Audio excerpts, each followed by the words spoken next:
গোপালগঞ্জে বড় মৌসুমে ইঁদুর মারার বৈদ্যুতিক ফাঁদে গত 1 বছরে প্রাণ হারিয়েছে অন্তত 12 জন।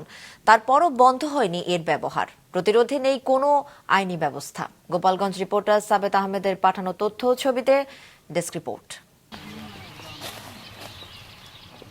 ফসলি ক্ষেতের আইল ধরে চিকুন তারের ফাঁদ পেতেছেন কৃষকরা।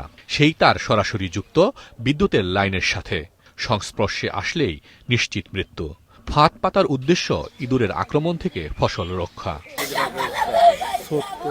ঠিক এরকম একটি ফাঁদে জড়িয়ে গত 17 জানুয়ারি প্রাণ হারায় গোপালগঞ্জের কাশিয়ানী উপজেলার তেতুলিয়া গ্রামের 10 মাস বয়সী সাইফান। ছেলেকে বাঁচাতে গিয়ে বিদ্যুৎ স্পৃষ্ট হয়ে মারা যান সাইফানের মা ও আরেক পড়শি। চলতি বছরে এই উপজেলায় এভাবে 5 জনের মৃত্যু হয়েছে, আর পুরো গোপালগঞ্জ জেলায় মারা গেছেন 12 জন। এরপরই গ্রামবাসীর জন্য আতঙ্কের নাম হয়ে উঠেছে ইঁদুর মারার এই বৈদ্যুতিক ফাঁদ। কারেন্ট দিছে ইঁদুর মারার জন্য, সেই দেখতে আইছে, আসার পরেই জড়াই গেছে।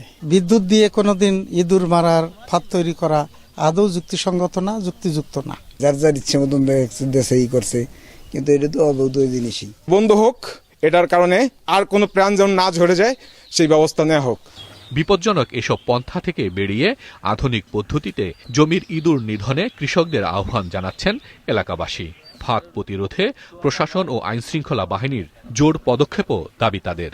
দুর্ঘটনা বলে কই আছে না, এই যে পড়ছে, এখন তো এরপর তো শাসন তারা হয়ে যাবে যদি মানুষ হয়। আমাদের সবাইকে চেষ্টা করতে হবে যাতে এই কারেন্টের ব্যবস্থা থেকে বিরত থাকা যায়। কালকেই অলরেডি বলা হয়ে গেছে, কেউ আর এই ধরনের কাজ করবে না, ধান হোক বা না হোক। শুধু আইন প্রয়োগই নয়, এসব বন্ধে সচেতনতা বাড়ানোর পরামর্শ পুলিশের। ইঁদুর দমনের জন্য এই বিদ্যুতায়িত পদ্ধতির পরিবর্তে কৃষি সম্প্রসারণ অফিসার আছে, সরকারি বিভিন্ন সংস্থা আছে, এনজিওরা কাজ করতেছে, বিভিন্ন আধুনিক বৈজ্ঞানিক পদ্ধতি আছে। সেসব পদ্ধতি অবলম্বন করে যদি ইঁদুর দমনের ব্যবস্থা করে, তাহলে আমরা এই ধরনের বিপর্যয় এড়াতে পারি। এমন ফাঁদ ব্যবহার বন্ধ করতে আইন প্রয়োগ ও সচেতনতা বৃদ্ধিতে ব্যবস্থা নিতে প্রশাসনের দ্রুত পদক্ষেপ দাবি জানিয়েছেন ভুক্তভোগী মানুষেরা।